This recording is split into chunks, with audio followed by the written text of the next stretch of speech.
आखिरी जिला कौन सा बना था, कौन बनाया था बताना, कौन बनाया था? आखिरी प्रखंड कौन बनाया था? सब लालू जी की है, नीतीश जी का की है। शराबबंदी, होम डिलीवरी। आपने तेजस्वी यादव को सुना, क्या लगा आपको सुनकर? तेजस्वी यादव को इस बात पे, शराबबंदी पे बोलने का अधिकार है? एक शब्द सवाल उठाने का अधिकार है? नहीं है। ये वही तेजस्वी यादव हैं जब बिहार में शराबबंदी लागू हो रही थी, ये सत्ता में थे। इसके बाद जहरीली शराब से जब लोगों की मौत हुई थी, बीजेपी वाले 4 लाख रुपया मुआवजा के जब मांग किए थे कि जिन परिवारों की मौत हुई है उनको आप मुआवजा दीजिए, नीतीश कुमार सदन में खड़े होकर बोल रहे थे कि जो जहरीली और नकली शराब पीकर मर गया, गंदा पिया मर गया, उसको हम कंपनसेशन देंगे, उसको हम मुआवजा देंगे। हो ही नहीं सकता है। उस समय तेजस्वी यादव बगल में बैठकर चुपचाप सुन रहे थे। उनके जुबान से एक शब्द नहीं निकला था कि नहीं ये गलत है, जो व्यक्ति जहरीली शराब से मर गया उसके परिवार को हम मुआवजा देंगे। कारण अगर कोई जहरीली शराब का शिकार हुआ है और बिहार में शराब बंद है, तो शराब बिकता कैसे है? कैसे मिला शराब? ये जिम्मेवारी कौन लेगा? ये वही है जो सत्ता में होते हैं तो शराबबंदी अच्छी लगती है, बहुत अच्छा होगा। अगर इनको शराबबंदी से इतना ही एतराज है तो ये खुलकर क्यों नहीं कह रहे हैं कि हम सत्ता में आएंगे तो शराबबंदी हटाएंगे या फिर टोटल कंट्रोल करेंगे? क्यों नहीं कह रहे हैं? कहना चाहिए ना। नहीं कहेंगे क्योंकि राजनीति जो करनी है, शराबबंदी एक ऐसा मसला है बिहार में ना जिसपे खूब राजनीति होती है। कोई भी दल हो जब विपक्ष में जाता है, जेडीयू को छोड़कर, क्योंकि जेडीयू जब से शराबबंदी हुई सत्ता में नीतीश कुमार मुख्यमंत्री बने हुए हैं, सब बने हुए हैं, तो जब भी बिहार में शराबबंदी पे बात होती है ना तो विपक्ष में जाने के बाद होती है। सत्ता में होते हुए सबको अच्छा लगता है। तो चाहे तेजस्वी यादव हो या कोई भी बीजेपी या कोई भी दल का नेता हो, शराबबंदी सही नहीं है, शराबबंदी फेल है, ये बोलने का अधिकार इन लोगों को नहीं है। नहीं है तो नहीं है। अगर है तो फिर ये पब्लिक में कहें कि हम आएंगे तो शराबबंदी को ये करेंगे। नहीं कर सकते हैं, ये करेंगे भी नहीं। बस राजनीति करनी है और राजनीति करके जनता को गुमराह करना है, बस। और कुछ नहीं करना है, काम कुछ नहीं करना है, जनता को गुमराह करना है। अब एक बात और समझिए आप, तेजस्वी यादव के ऊपर लोग भरोसा कर रहे थे। चुनाव के 6 महीना पहले से यह भूमिका बनाया जा रहा था बिहार के अंदर कि आरजेडी की सरकार बनेगी तो बिहार में शराब चालू हो जाएगा, शराबबंदी हटा दिया जाएगा। और इतना ही नहीं, जितने एफआईआर दर्ज हुए हैं ना गरीबों के ऊपर, वो सारे एफआईआर वापस ले लिए जाएंगे, सबको छोड़ दिया जाएगा। और इतना ही नहीं, हमने यहां तक सुना है कि आरजेडी के कार्यकर्ता ये कह रहे थे कि आरजेडी की सरकार बनेगी तो हम शराब बेचेंगे और जितना मेरे ऊपर केस है वो सब हट जाएगा, क्योंकि शराबबंदी ही हट जाएगा। ऐसे लोगों का भी बयान हमने दिखाया भी है, सुनाया भी है। अगर आप कंटिन्यू इस चैनल के वीडियो देखते हैं तो आपने देखा होगा।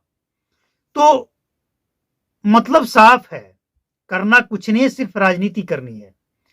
और इतना ही नहीं, एक और खबर निकल कर आई है कि इनके पार्टी के लोग जब विपक्ष में थे, 2016 में शराबबंदी हुई, 15 में ये जीत कर आए, 16 में शराबबंदी हुई, मतलब नवंबर दिसंबर में ये जीत कर आए 2015 में, और अप्रैल 2016 में शराबबंदी हुई। उस समय ये सत्ता में थे और उस समय इनको शराबबंदी अच्छी लग रही थी, शपथ लिए थे ये। इसके बाद मानव श्रृंखला बना, क्या क्या हुआ, लोग काफी खुश हुए। पहली बार लोग काफी खुश हुए कि नशा मुक्त बिहार बनेगा, इनकी सरकार थी। और उसी समय जब ये सत्ता में थे, उसी समय अगर कड़ाई हुई होती, और इसके बाद 17 महीने जब ये आए, 17 महीने पर भी अगर बात की जाए तो ये 5 लाख नौकरी देने की बात करते हैं।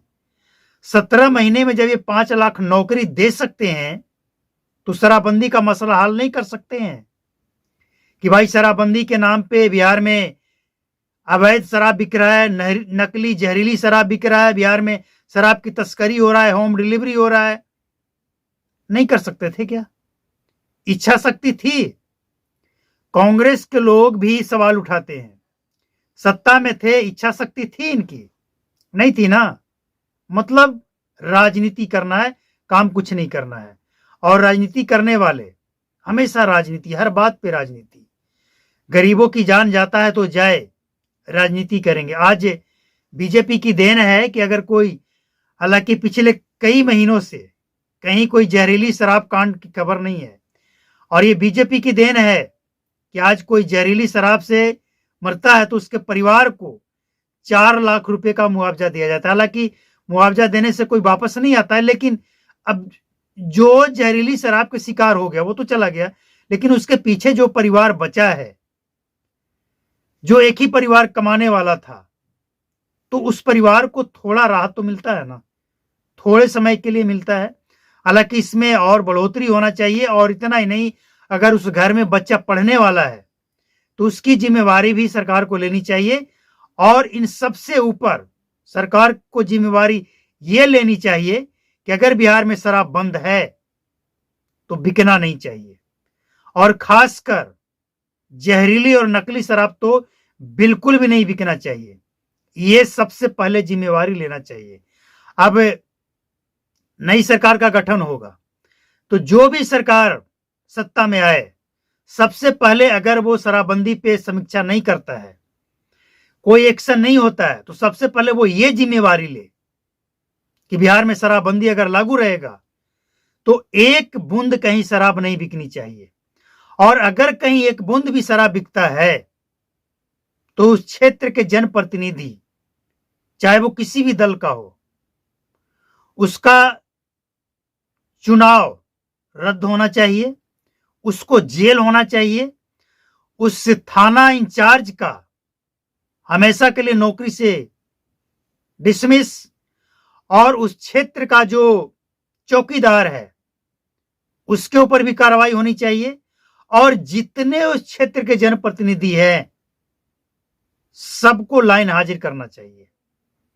इस शपथ के साथ नई सरकार का गठन हो, और नहीं तो शराबबंदी टर्म एंड कंडीशन के साथ, क्योंकि जो हालात हैं उसको देखते हुए हटा देनी चाहिए।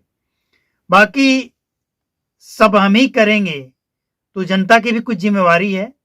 आप ऐसे लोगों को चुनिए जो आपकी बात सुने, सदन तक पहुंचाए। सरकार किसी की भी हो, एक चीज का फोकस सब नेताओं का होना चाहिए कि हर हाल में भलाई जनता को हो, किसी तस्कर को नहीं, किसी नेता को नहीं, किसी अफसर को नहीं, जनता की भलाई हो। ये ध्येय, ये लक्ष्य सभी नेताओं का होना चाहिए, और ऐसे नेताओं को ही जनता इस बार चुने। जनता की भी जिम्मेवारी है।